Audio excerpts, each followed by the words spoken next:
welcome to all of our old, I won't say old, our lifetime and consistent members, and for all of our new members or folks who we hope will soon become members of the DWMC. As per usual, we have a number of esteemed electeds in the room, and so I'd like to take a moment to give a shout out to those folks. I'd like to thank and welcome Vice Mayor of Monterey, Dr. Kim Barber. If you can raise your hand, and please hold applause until we're done. Monterey Council Member Gino Garcia. Monterey, I don't see him. Did George Riley make it in the room? Okay, not here. Okay. Marina Coast Water District Board Director Gail Morton. Seaside Council Member Dave Pacheco. And I think that is, did I forget anybody? Did I miss anybody? I've got another couple of people who will be here shortly that are not yet here. So again, we do our best to recognize all, but sometimes we do make mistakes, so if I forgot anybody. Chris Walton, Carmel Valley Solutions. There we go, she's not an elected, but of course she is an esteemed member of DWMC, for sure. Okay, well, with that, I'd like to take a moment and thank you all of our electeds for taking your time out of your busy schedule to be with us. Before we get into our announcement and today's discussion, we'd like to take a moment to honor a DWMC champion and dear friend who has passed, Delane Easton. Delane was the 5th woman in California history to be elected to statewide constitutional office and remains the only woman to serve as superintendent of public instruction, empowering 6 million K-12 students in more than 10,000 schools. And so I'd like to take a moment and invite one of Delane's dear friends and DWMC founding member, Chris Walton, to come up and share her reflections of Delane. So, it is with great sadness that I came today to tell you about her passing. She was a longtime personal friend to me and my family, and a longtime supporter of women, children, and families in California, and of the women of Monterey County in this organization. Her passing was on Tuesday at 11:45 after a massive stroke from the week before. She died at home surrounded by all the people she loved. And all the people that she loved were mainly the people that joined her journey in education and politics. When we got her home, it was unbelievable how people started coming. You know, teachers she helped get through school, a principal she helped in an issue, a family whose child she was looking out for. Anyway, it's hard to imagine politics without the presence of Delane. She was a larger-than-life personality whose presence was felt every time she entered the room. And I know all of you got to experience that the many times she came. She was dedicated to education and to the families of California. Much of her passion came from her own background. She was the daughter of a machinist and working-class family in Union City, whose father mortgaged his house to make sure she got an education, which he did at UC Davis and UC Santa Barbara. He used to pay her $1 for every poem she memorized, instilling in her a love of literature and poetry, which she kept throughout her whole life. And so that's those of you that had the opportunity to be with her on a social, level, you never knew what poem was going to come out of her mouth, but something would trigger and she'd start reciting it. She served as a city councilwoman, 4 terms as an assemblywoman, superintendent of education in California, and as Lisa said, she was the only woman, first and only woman. There's no one before her and no woman after her that's been in a profession that's almost 70% women. She loved teachers and students, and she fought for funding of education, class size reduction, teacher training for diversity and inclusivity, the health of children in schools, where she partnered with Alice Waters to create a garden in every school. She loved to say, and I love this phrase, Every citizen's life in California depends on other people's children. That's why we need to educate them well. And she'd say, the pilot in the plane you're flying in, the doctor that you go to, other children, other people's children make a difference. She came to the Monterey Peninsula often to visit her college roommate, Marianne Vasconcelos, and my family. She also had long-time ties to Sam Farr, John Laird, and Ana Caballero, who all served as colleagues with her, and she kept her relationships with them throughout the years. She was smart, conceptually brilliant in seeing what government could do and ought to do. She's constantly fought for funds for education in the state budget. Another phrase I always associate with her is the statement of budgets are statements of value. You can see what people believe in by what they give their money to. And so she fought tirelessly to make sure that education. We will miss a good friend and a giant advocate for women. She helped found Close the Gap, founded Emerge, Emily's List. She participated in many of the DWMC luncheons over the years as a speaker, attended our annual galas, and was always there to lend her name to support our women candidates with endorsements and money. Very funny, the day after Kate Daniels won her seat, Delane called, to find out if, she had won.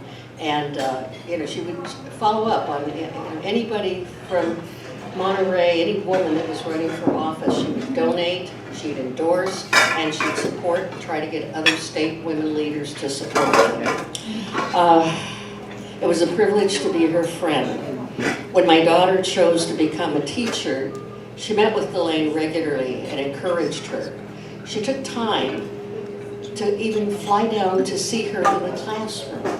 And, people in public office who are so busy don't do that, but she visited over 60 schools. She was there for me, she was there for my family, for all of us women. She was generous, alive, energetic, and passionate, who made a difference in the world. In her, just a last statement in an interview that was done for an oral history project, the interviewer asked her if there's anything that she wanted to talk about. And she said, no, I think we've covered a lot. I really do believe that I've had a wonderful life. It is one of my favorite movies. I've had my disappointments. I wanted children of my own, but I could never have them. So at the end of the day, I have other things I wish I could have gotten done that I didn't. But I just like that I met some amazing people along the way. I've been uplifted by them, and I tried to do my best.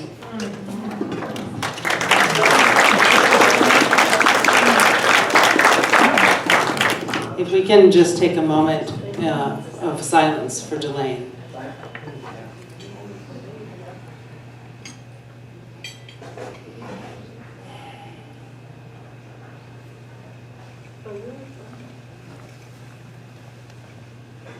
May Delane's memory always be a blessing, and may she serve as a role model for all those who come after her.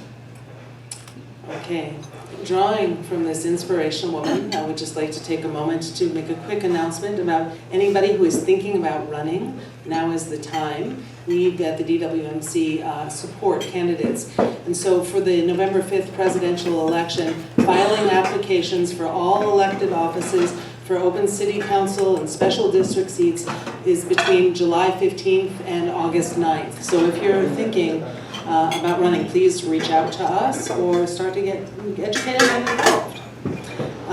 And you can go to the Monterey County election websites to find more information about that. Okay, let's see. So as we are preparing for the upcoming general election, there are many volunteer opportunities, and you can learn more about that on the DWMC website under volunteer and get out the vote. There are things that you can do from the comfort of your own home. So please, please, please get involved, because more than ever, we really want to be sure that the candidates who we support. Okay. Our next event after this week, this event will be focus on mental health in Monterey County. The event will be May 30th from 6 to 8 p.m. It will be an evening event. It will be at Bayonet and Black Horse Golf Clubhouse in Seaside.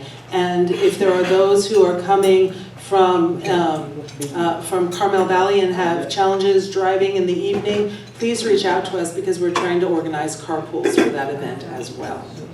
At that event, it will be Dr. Emily Gray from Ohana Center for Child and Adolescent Behavior Health, Village Project founder Regina Mason, and their executive director Stacy Andrews in a discussion about the current status and future hopes and challenges and the comprehensive and culturally sensitive mental health care that is being provided in Monterey County. Okay, folks, so that brings us to why we are all here today for this crucial conversation on housing. And so this event will be moderated by DWMC Board member and City of Monterey Vice Mayor Kim Barber, who is sitting at our right side. Dr. Barber is a successful businesswoman, councilwoman, vice mayor for the City of Monterey, Council District 1, and a longtime educational and community leader with a strong commitment to housing, water, and inclusion. She's currently serving as the Director of Pre-College and Early Outreach Support Programs at CSUMB. Dr. Barber continues to enhance inclusion and community outreach to give opportunity for students to achieve success at every academic level. Recognized nationally, Dr. Barber aims to inspire thought leaders, community leaders, change agents on a global scale to live fulfilled, purpose-driven lives. You can read more about her on DWMC's website.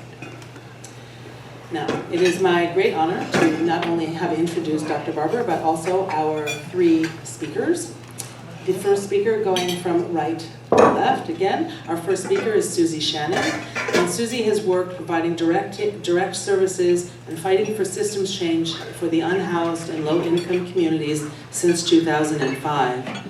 She serves as the City of Los Angeles Health Commission and as the Policy Director for Housing as a Human Right, an advocacy group for homeless and low-income communities.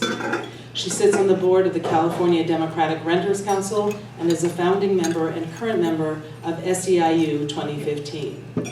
In 2016, Susie Shannon spearheaded the passage of statewide bill SB 1380, spearheaded by Senator Holly Mitchell, which placed the state of California on a housing-first model to combat homelessness.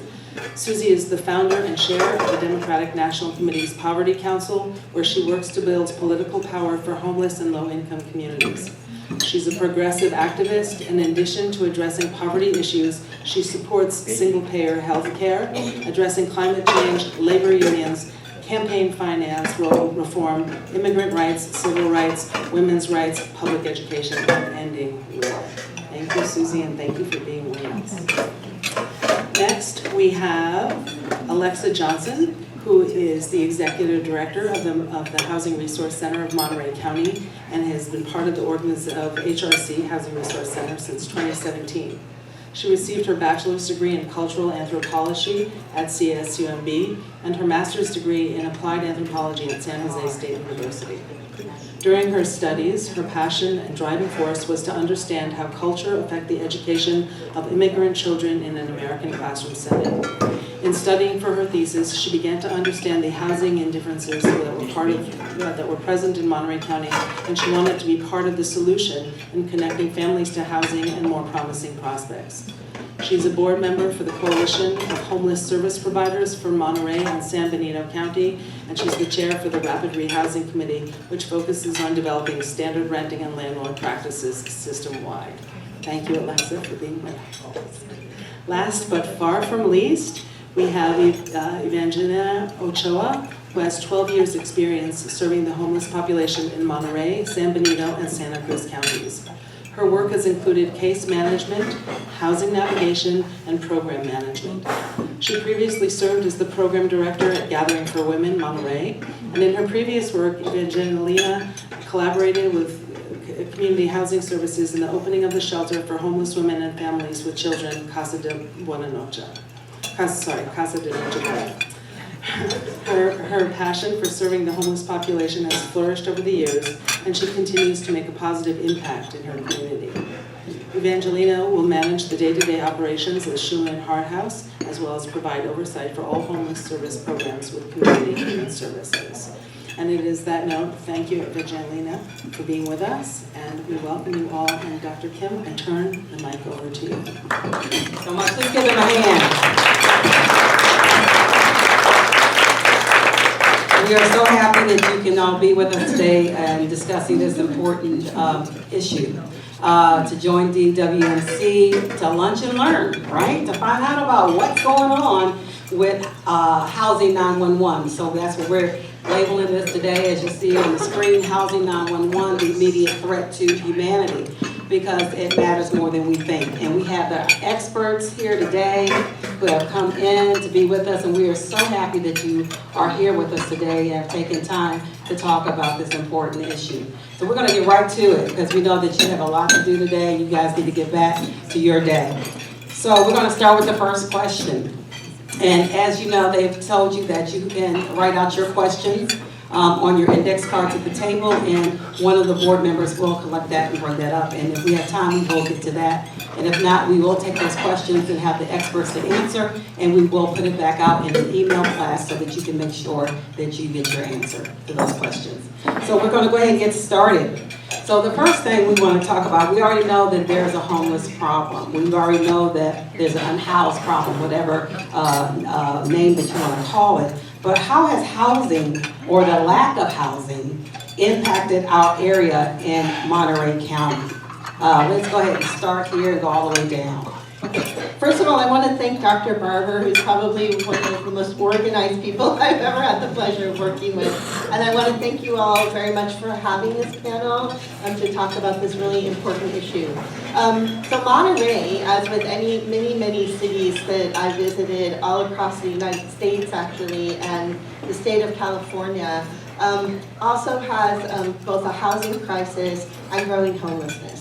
I'm not an expert on Monterey because I don't live here, and so I'm hoping that the other panelists can fill in all the blanks.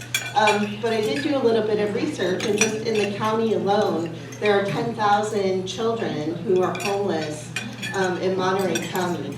I know that a lot of people like to focus on encampments and maybe visible communities that are homeless, but you have to understand that there are so many people out there who are unhoused.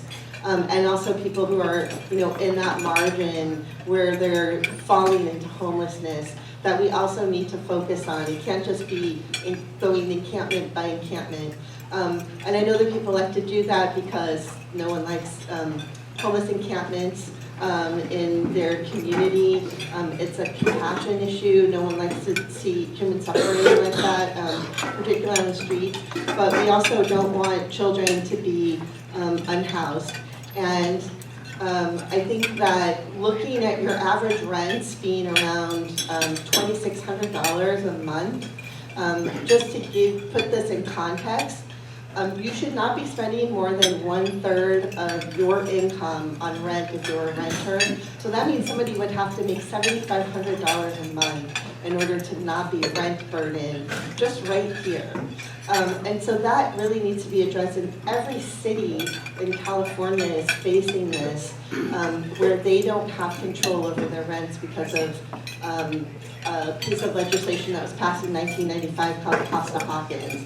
So I'm working on the repeal of Costa-Hawkins through a statewide initiative called Justice for Renters, and this would give your city council and your county supervisors and even you, as voters, the right to put an initiative on the ballot to basically say what you would like your rents to be, right? And that could be like a 2% increase in rent being reasonable, or 3%, or connecting it to the consumer price index. But until something like that happens, it's very hard to control what's really going on in your local communities.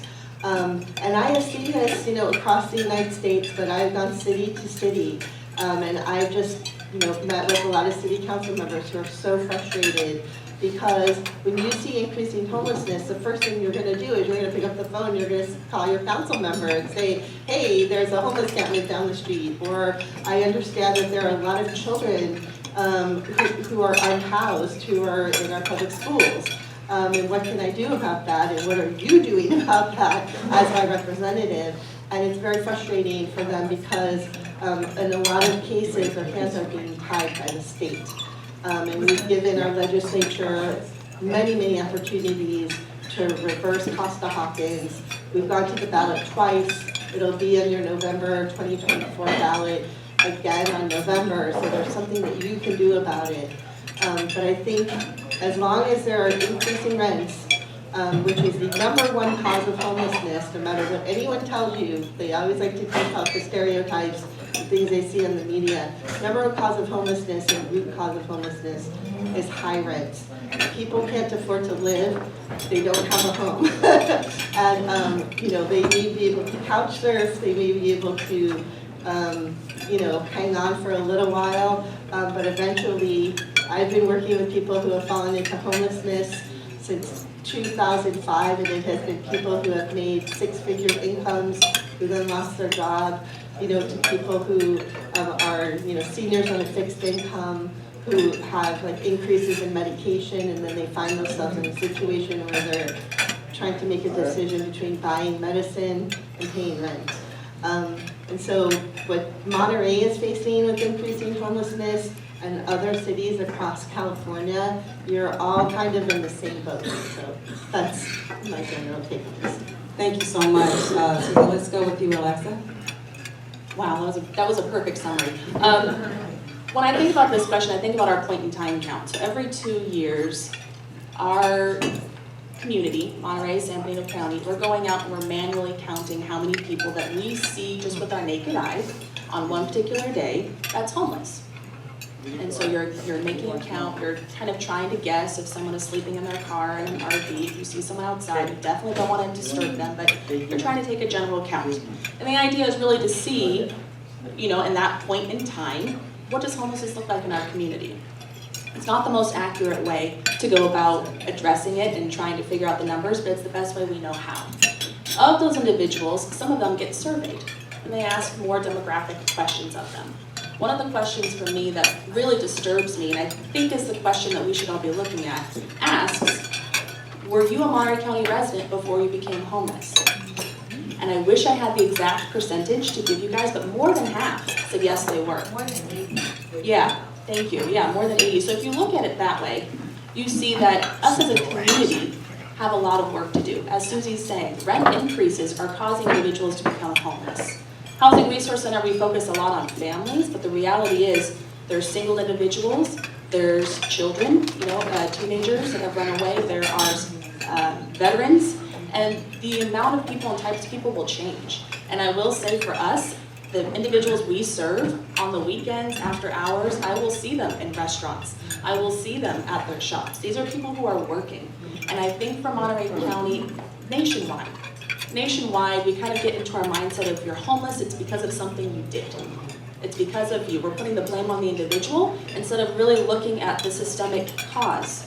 And I think sometimes it's easier for people to write it off that way because then you don't have to really start thinking about it. You don't have to start dissecting it. But the reality is, if you are working, you shouldn't have to be doubling up and tripling up with other families to make ends meet. And you shouldn't have to be kicked out of your unit because you're doubling up and tripling up to make ends meet. You're trying to do what you can do to survive, and the system is making it very difficult for people to work. And people say, well, you can live in another city or you can live in a surrounding city nearby. It's happening everywhere. In Salinas, in South County, all these rents continue to rise. And so when you have people who are working in the tourism industry, you have restaurants, you have now even teachers and police officers that are struggling to pay their rent. These are people that we need in our community to help our society thrive, and yet they're struggling. You know, Evan and I were just talking before, and I was saying my own staff, you know, you're looking at the funding that you're allowed to give your staff, they're going through a lot of different struggles. And it's like, how is that possible? How do you have somebody who's also struggling to pay their rent, also helping other people who are struggling to pay their rent? So it's really something that we need to look at systemically. And be able to have these conversations where we look at how do we make it so rent goes back to being 30% of your income. I can safely say nobody here, if you're a renter, is paying only 30% of your income for rent. And so you have to start looking at why that is and what systems are in place that are making it more difficult for us to, keep our folks housed. Thank you so much. We've been doing panels together. Individual ones today. Thank Yeah. you. We're spoiled today. No, but very well said on both, for both Susie and Alexa. And I was gonna say as well as, we see it's visible, right? The encampments, you see them growing. But for us with community human services and with the shelters, where I see it most is our wait list. Our wait list for shelters, for families right now. And this is after going through it and cleaning it up. We have about 316 individuals on our wait list. And I believe it's I can't remember the exact number, it's 100 and something households that are waiting for a shelter bed. And for our single women, we have, I believe, close to 50 now on our wait list that are waiting also. So that's where we see it the most, other than being able to visibly see it.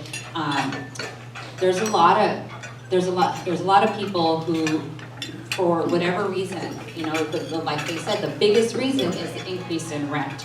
The rent increase, it's not affordable. It's not affordable for a single mother, for a single father, to go out and be able to say, oh, I can afford the move-in fees. If a unit is going for a one bedroom going for $2,600, can you imagine a 2 or 3?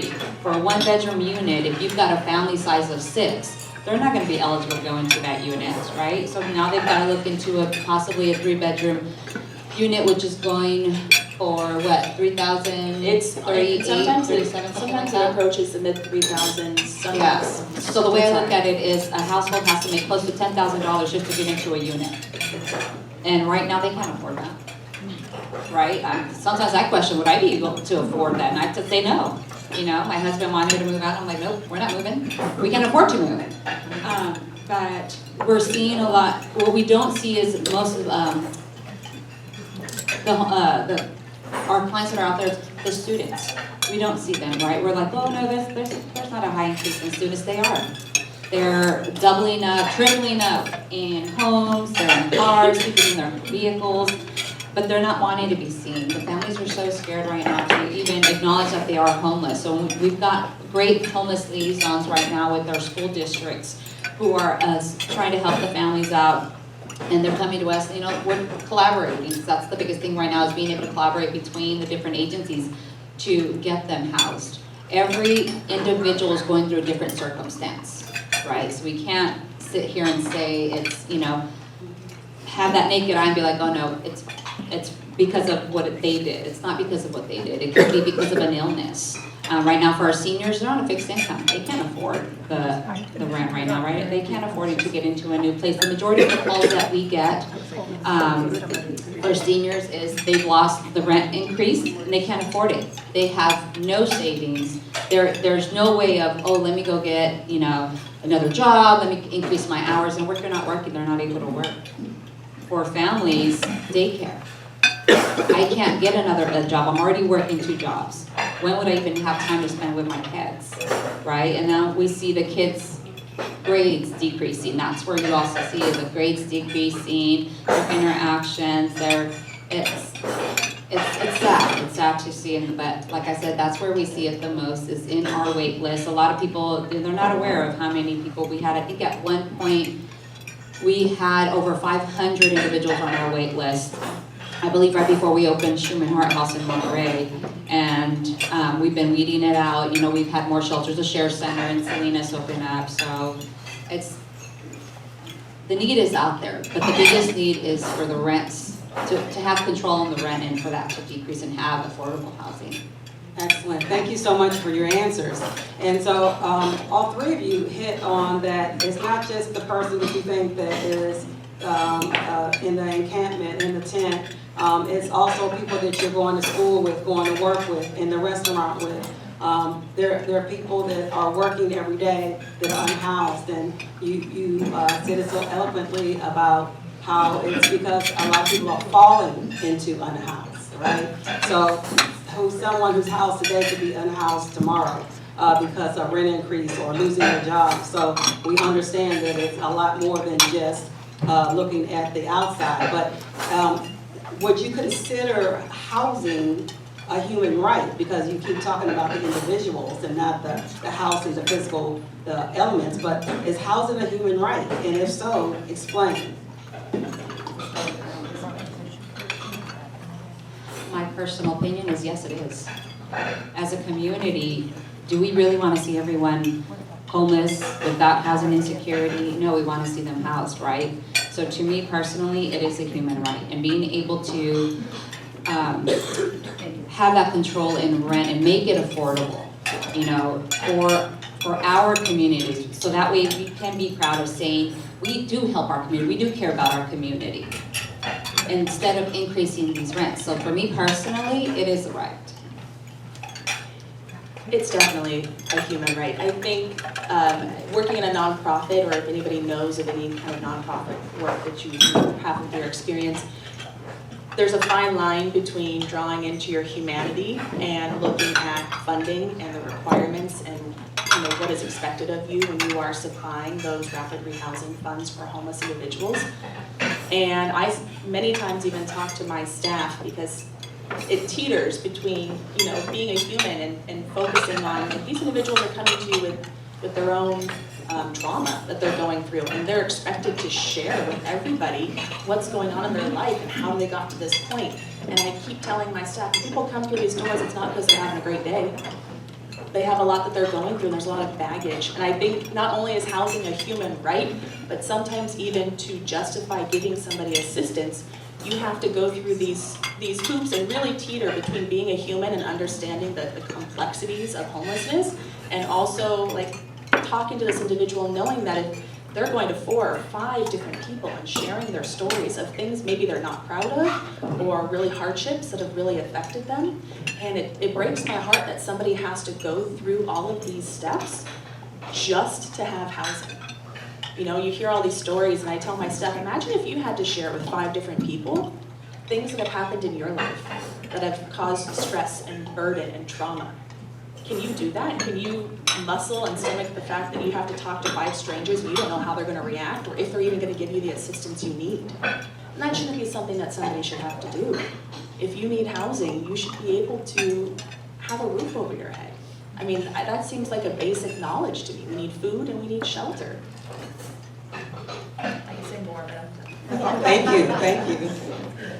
Well, I work for an organization called Housing is a Human Right, so I definitely support housing as a human right. But also, I'm going to put on my Democratic National Committee hat. So I'm the founder of the Poverty Council.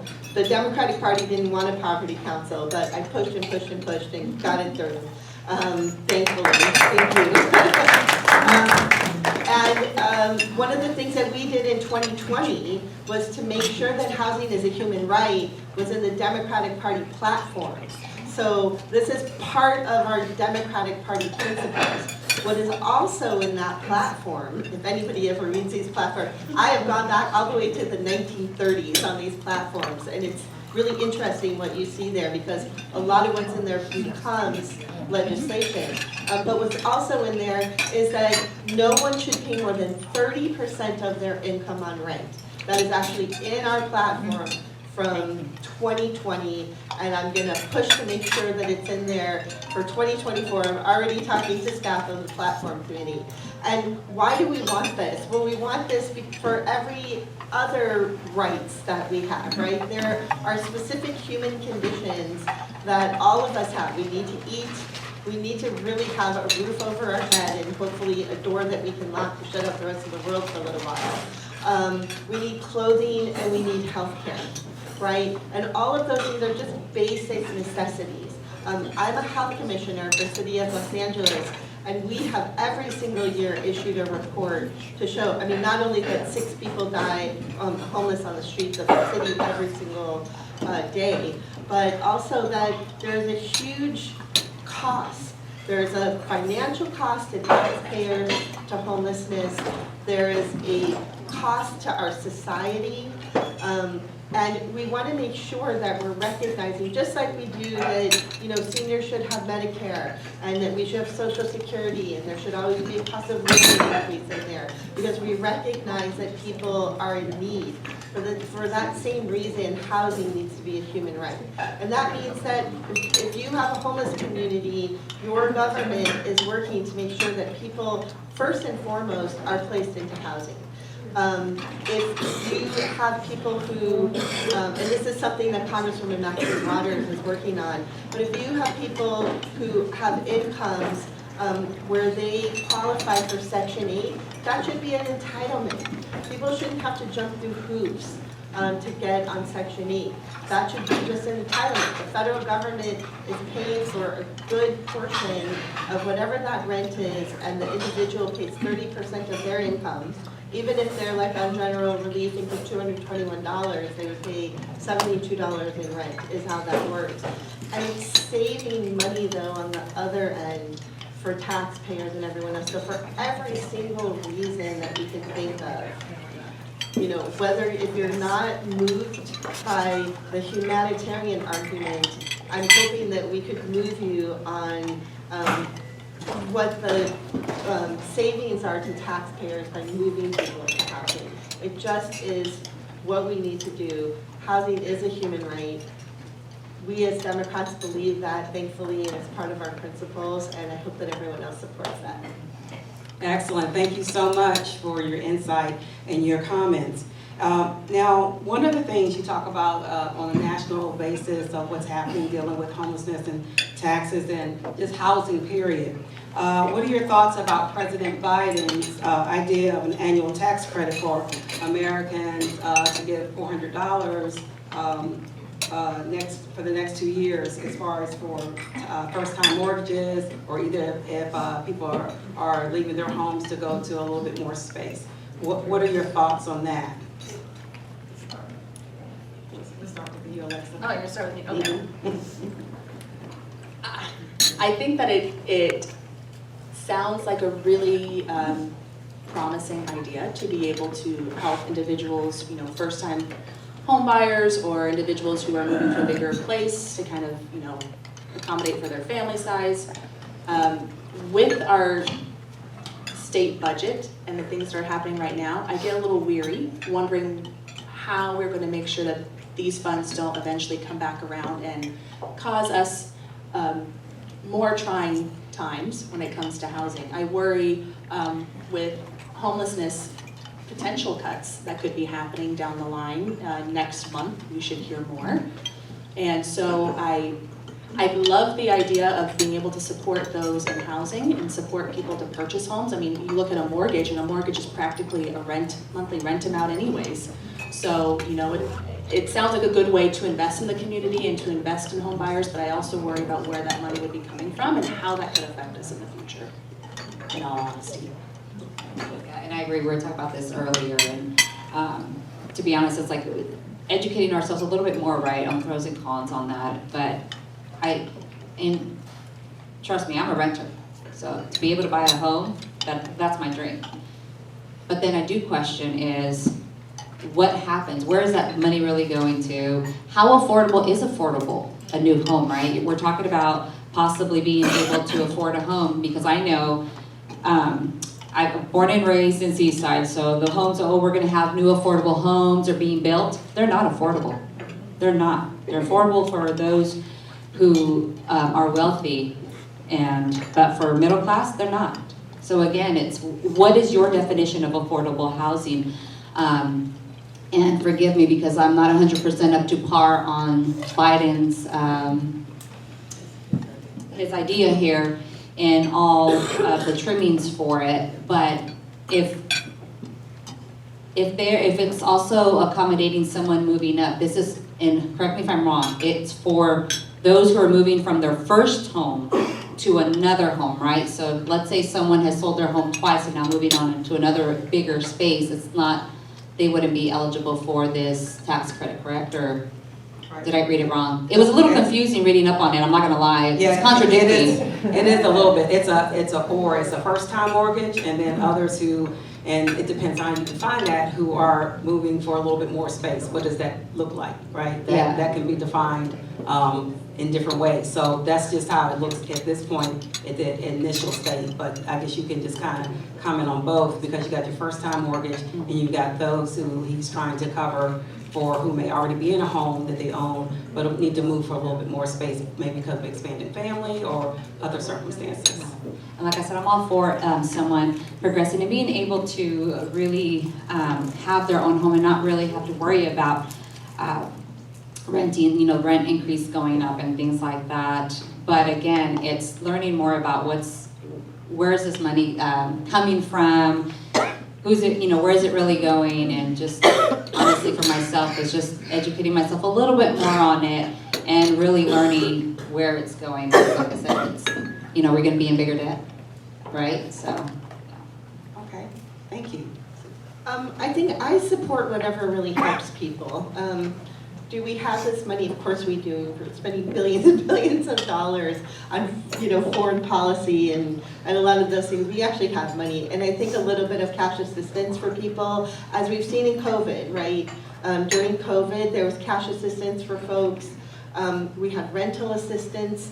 We had free vaccines. I mean, for those of us who support Medicare for All and have been talking about this for a long time, you can see when there's a public health issue like COVID, where we lost 1 million people, once those vaccines were on the market, having that available to people for free was a benefit to all of us, right? It was a benefit to everyone that people were able to get vaccinated. They didn't have to say how much is that vaccine going to cost. They just went and got the vaccine. And so I think government can do these kind of, I don't want to call them stimulus packages necessarily, but they can do these things and actually help people that really need it. Also for me, I support a universal basic income. There have been some studies done in different cities where they've done this, and they really have showed that it has improved people's lives. So is $400 going to break our bank nationally? No. Could it help some people, maybe some renters? Yeah. I would love to see more people become homeowners, because the fact that our president for the first time put in his State of the Union address that corporate landlords are fixing prices against renters. And he didn't mention the program, but I think it's called RealPage. I mean, that's astounding to me that this would end up in a State of the Union address. Right? So I think any little bit for renters is great. I think tamping down on our corporate landlords is probably really more important. Okay, excellent. Yeah, very interesting to hear. So of course we know, as we've kind of already alluded to, California has 181,399 unhoused Californians. That's 28% of the nation's unhoused number. So that's a lot that we're looking at. And these, like I said, these aren't just people that you're thinking of in the encampment. These are people that you're actually working with every day, having a meal with, seeing seeing at the grocery store. Well, you have no idea. I know when I went to a grocery store and I saw a woman get some groceries and then I saw her go back to her car, and she literally she's like, oh, do you want any of this aid? Because I can only house 6 of the dozen in my refrigerator in my car.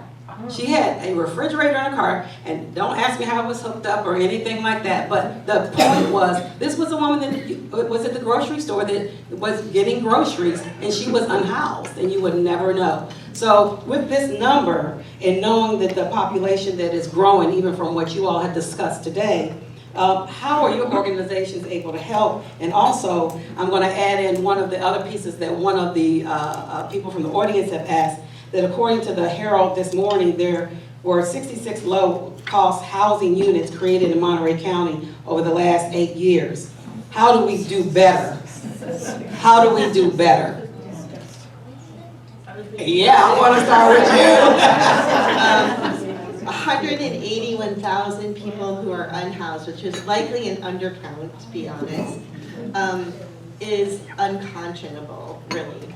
We are, like, I live in Los Angeles, we're the homeless capital of the United States, but also there are more people who are homeless in the state of California than anywhere. And we also, in addition to that, have more people who are rent burdened in California than anywhere in the United States. This is a prescription for disaster. That's why it's so important that while we are working, and people say we have a housing crisis. I never say that, I say we have an affordable housing crisis. Because if you look at the cities across California, they have no problem building market rate housing. But where is that housing for seniors on a fixed income? Where is that housing for our veterans? Where is that housing for the 10,000 children who are unhoused in Monterey County? I want to know where that housing is, because they have no problem, basically opening the door to corporate developers who want to build this market rate housing. But the dearth of housing in the state of California is at the very low, and extremely low levels. That housing is not being built, even in the city of Los Angeles where I live, which is the homeless capital of the United States. So applaud any kind of housing built at that level, low, very low, extremely low, and build more of that. And when they come and say, oh, here's a piece of property where we can build, just make sure that the priority, and I know there are some council members here, just make sure that priority is for the people who really need it.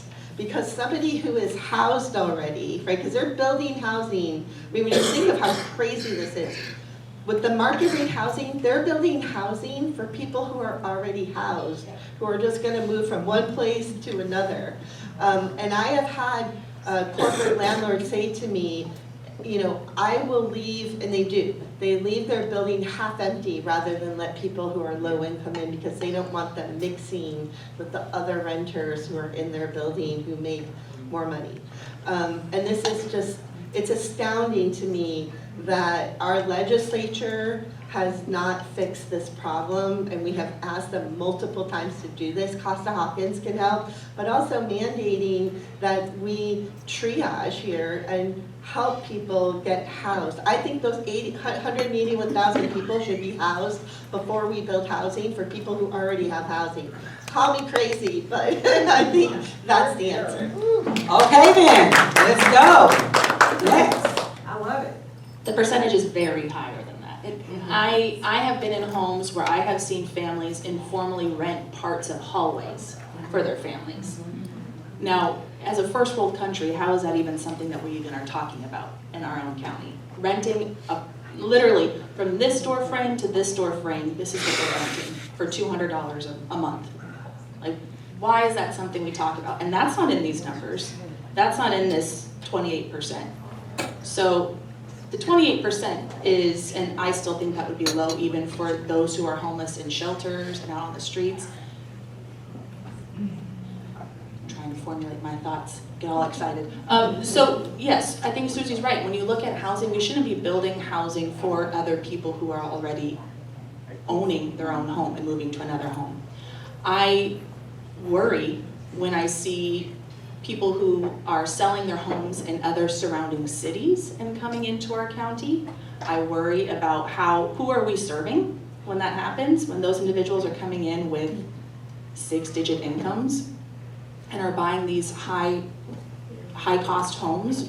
What are we doing about those who are working in our restaurants? I mean, if teachers, I think about teachers, and police officers are usually my example, because those aren't positions that you normally think of that should be struggling for housing.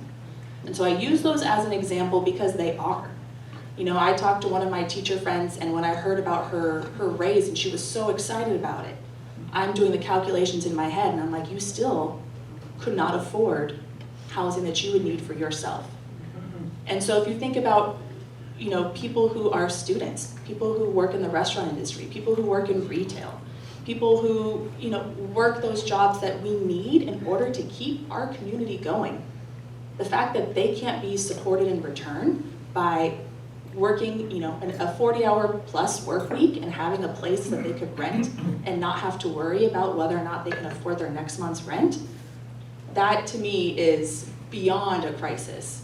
That to me is our own little pandemic that we are spreading across our country. And it's not supportive, it's not gonna be anything that's sustaining, and we need to address it before it gets to a point of really, I don't wanna say no return, that sounds a little apocalyptic, but to a point where we don't even know where to begin to untie that knot. Thank you. Yeah, and going back to what Susie was talking about is when they are building these affordable housing, again, it's how affordable are they, right? And you're getting someone who's housed into another home. Now when that, let's say that renter is now moving out, or even they're selling their home, right? These properties are now becoming new rentals. Well, that rent is increasing. Guess what? They're making modifications, right? I put in a new carpet, I put it in a new counters, new paint, just the smallest things will increase that rent, making it, not affordable for the homeless population, the clients that we serve. But yes, that percentage is a lot higher. I know we do the point in time count, but it's not always accurate because you can't literally count every single homeless person out there on one given day, right? And when they're doubling up, tripling up in a house, like Alexa said, they're not counting those individuals, right? But some of the things that we as agencies, nonprofits are doing is, having that interim housing, right? Creating more shelters. Thankfully, we had the Sheriff Center out in Salinas with, I believe, 100 beds. Casa Noche Buena, 3 years ago, who could accommodate up to 35 individuals. And now Shuman HeartHouse here in Monterey. But again, it's not enough, right? It's just interim housing to where they can stay for a limited time. It's being able to get into affordable housing. So the key, it's always affordable housing. What do we need to do? Lower the costs of rent. That's what I was telling Alexa. It comes down to we just need to lower the rent. Because the more you increase it, the more it becomes unaffordable for everyone. Let alone our population who's extremely low income. And honestly, I think that's all I really have to say to that part. We've got a lot of great organizations out there helping with permanent supported housing, rapid rehousing funds. But again, if Biden things does go through and we have all these first home buyers and people getting houses, where are the cuts going to be, right? So we've got to look at that as well, making sure that we're helping our community, to grow and get housed, get into affordable, safe housing. So. Excellent, thank you. And so I know we have a lot of elected officials in the audience, and I know a lot of county is doing a lot of different things with the $11 million that I believe the county just got that's going to be helping down in the southern part of California with some affordable housing. I know that City of Monterey is working on Mid-Penn and some other affordable housing projects. But reading from one of the people from the audience, they said, how can you incentivize city, county, and supervisors to get low-income housing? They like higher-priced housing because they generate higher property taxes. That's reading from here. So we're gonna get started with Alexa first. Can you read that question? Sure. How can you incentivize city, county, and supervisors to get low-income housing? They like higher-priced housing because they generate higher property taxes. I really think that the cities and just communities in general need to think about who would be those who are low income and putting faces to those individuals. Yes, you want to have some sort of financial compensation for these higher cost housing, but think about long term what it means to keep your community healthy and thriving.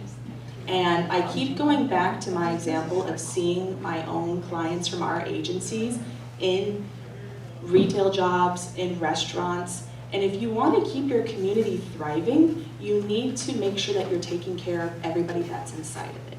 And I know that money looks enticing, but you need to also think about the efficiency, the humanity side of keeping folks in housing, keeping jobs filled, allowing employers to have enough employees to keep their staff up and running. I saw a sign in a restaurant a couple weeks ago. It was sitting at my table and it said, "We can't keep staff, our staff has gone, so please do not take it out at my staff who decided to show up today." That's what the sign said on the table. And it, literally the owner was talking about how my staff left because they've moved. They couldn't afford to live here anymore. So I think the cities shouldn't look for a way to incentivize. Instead, they should really think about if they want their city thriving in the next 5, 10, 15 years, meaning having people who are actually putting in the work in their own cities, they need to, in return, show them that they can live here and that they are considered part of this community and that there is housing for them. Okay, thank you. Evangelina. Well said, I agree. We're looking at, these are mothers, these are fathers, grandmothers,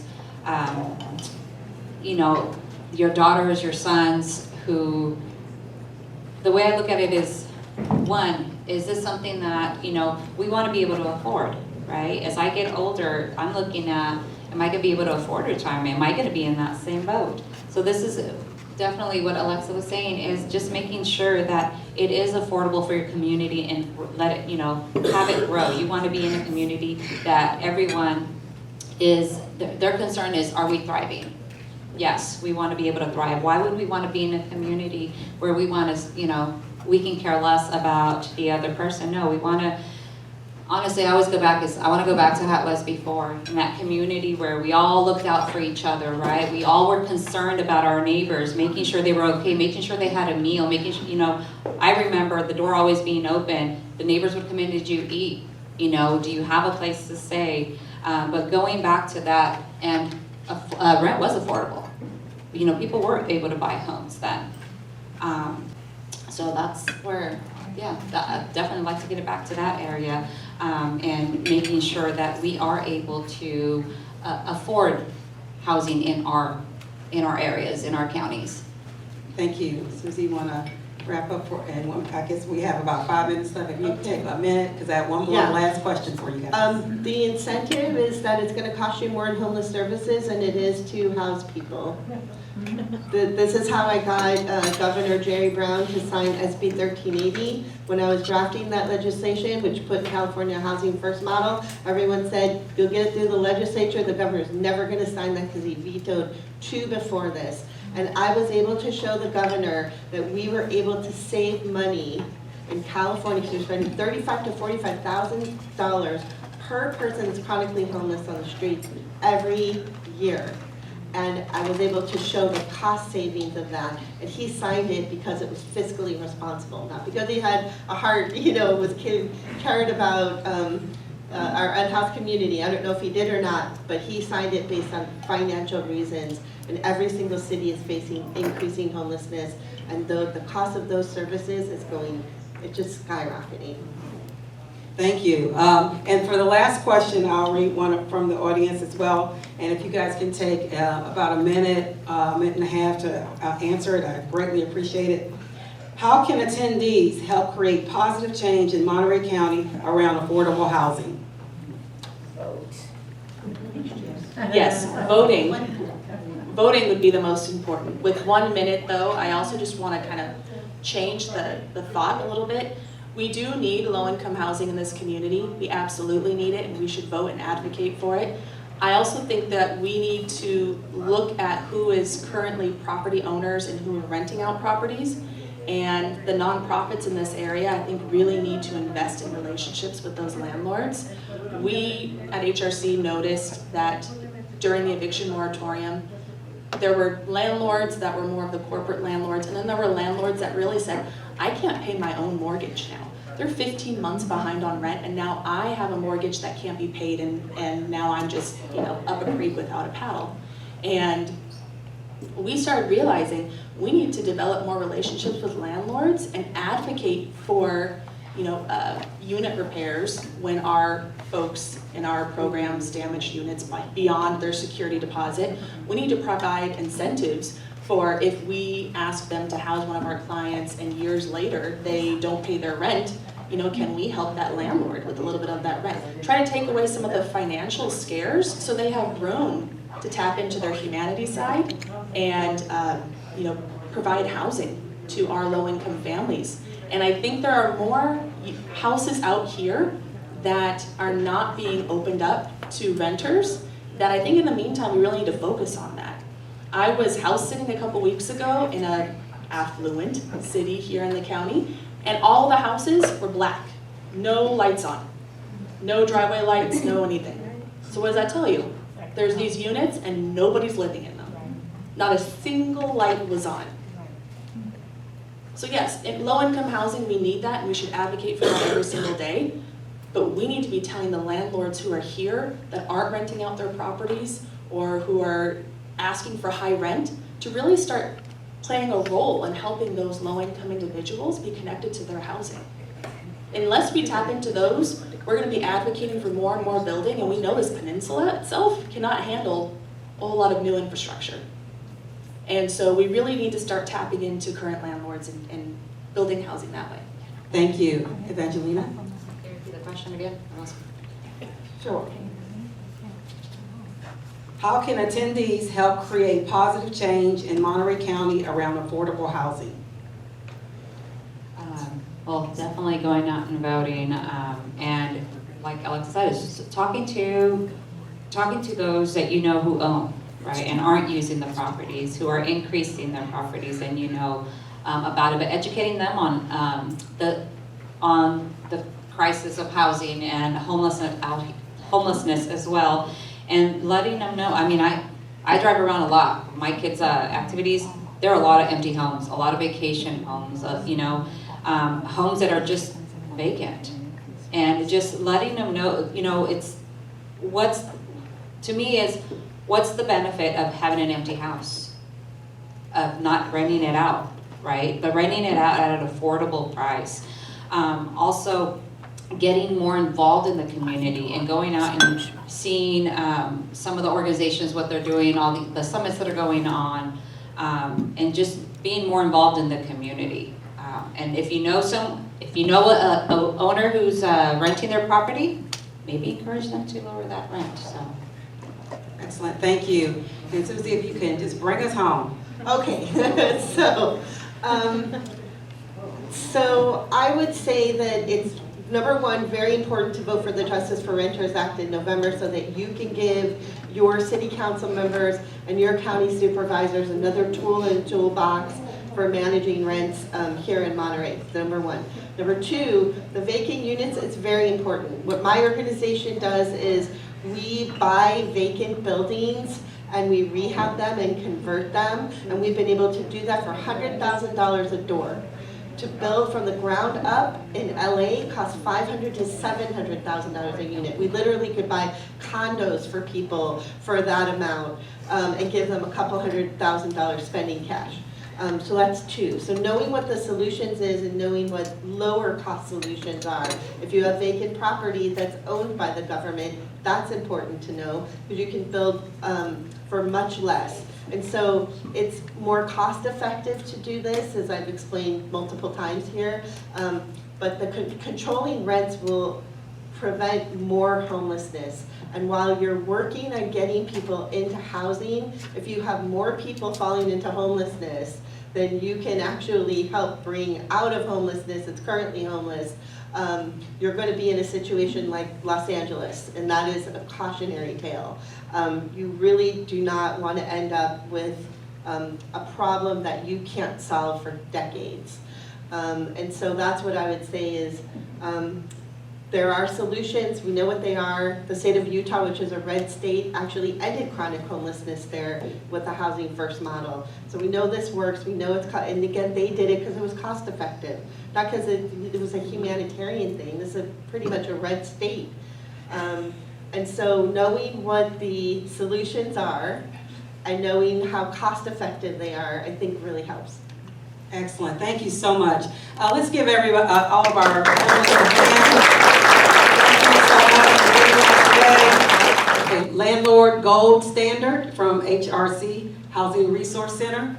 That's back there. And the Housing Resource Center has some other things dealing with homeless families finding housing, and basically how you can be a part of that or either help or give this information to others that may need this information.